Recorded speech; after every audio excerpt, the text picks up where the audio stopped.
guys, and welcome back. Here are 7 tips to spice up your hi-hats. Okay, tip number 1 is to humanize your hi-hats. So let's have a listen to this track. You can see this is a very usual 16 pattern, but if we look closer, especially in the second part of the clip, we see that the notes are not on the grid really. They're moved a little bit left and right. And I did this manually, but obviously you have in Bitwig a nice function as well. You can just select everything, right click, select the second quantize option, and then you have like this humanize function here, where you can set the value. Tip number 2 is to use auto pen. So let's use the same example. In Bitwig you can even modulate the pen here to left and right. But what I like to use is a plugin from Soundtoys, which is called Penman. Okay, so I'd like to ramp up the speed here. And the width should be a bit tighter because your hi-hats should be usually in the center of your track, at least the main one. Yeah, this works quite fine. So let's listen without and with. Gives it a bit more humanized feeling as well. Okay, so the next tip is to use reverb to give the hi-hat some room. I just like to use the Bitwig reverb for this. There's actually a preset, room 1, which I quite like. So let's have a listen. This is a little bit too much, so we go down with the decay and also with the mix. Okay, let's listen without and with. Yeah, much nicer. And in the context.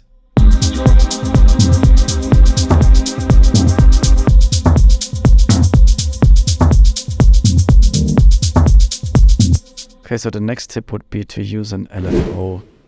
I already prepared one here, but deactivated it, so I'm just going to activate it. And you can see we modulated the filter here a little bit, and also the pitch, and not to forget the decay.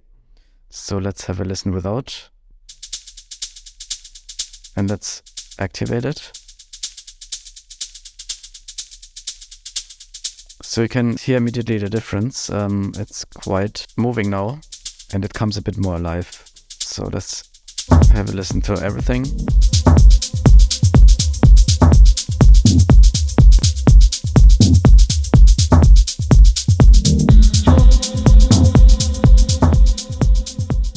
Okay, tip number 5 is to use a delay. As you can see, we have a shaker here with a very simple pattern on the offbeat.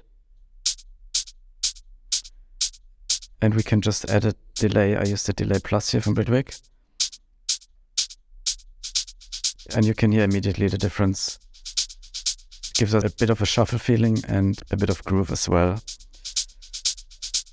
So tip number 6 is to use dual processing, which is basically the concept of processing the left and right channel differently. So what do I mean by that? Let's stick with this shaker sample. So what I'm going to do, this is now penned to the middle. I'm going to make a copy of that. Put one to the left and one to the right. And now on the right channel, I can use some heavy processing, for example, saturation.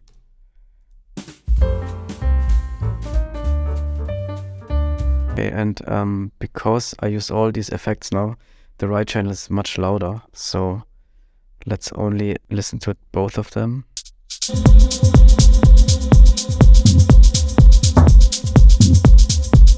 And adjust the volume of the right channel.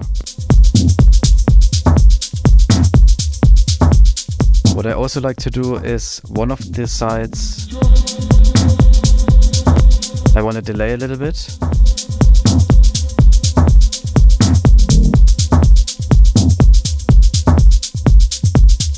Maybe by 1.5 milliseconds.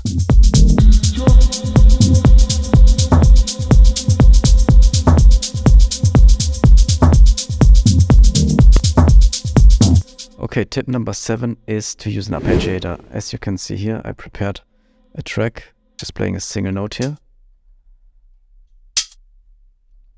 This is a sample, and now we want to add an arpeggiator.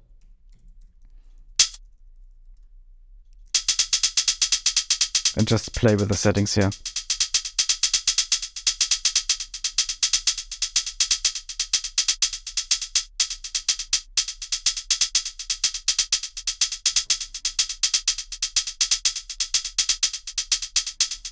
We can also use a polyrhythm by increasing the steps here.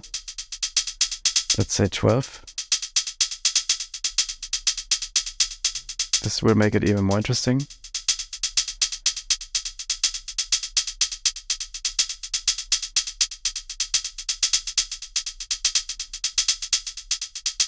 And to spice things up a little bit further even, we can use some automation.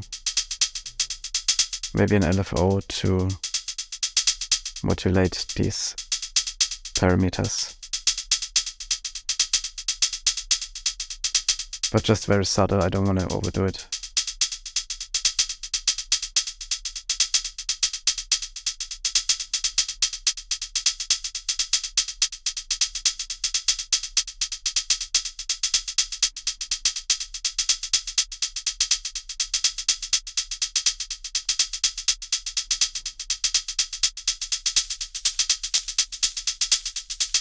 Okay, that sounds quite good.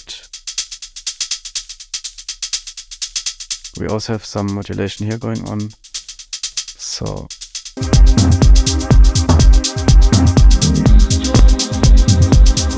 alright guys, I hope this was helpful. If you have any questions, please leave a comment.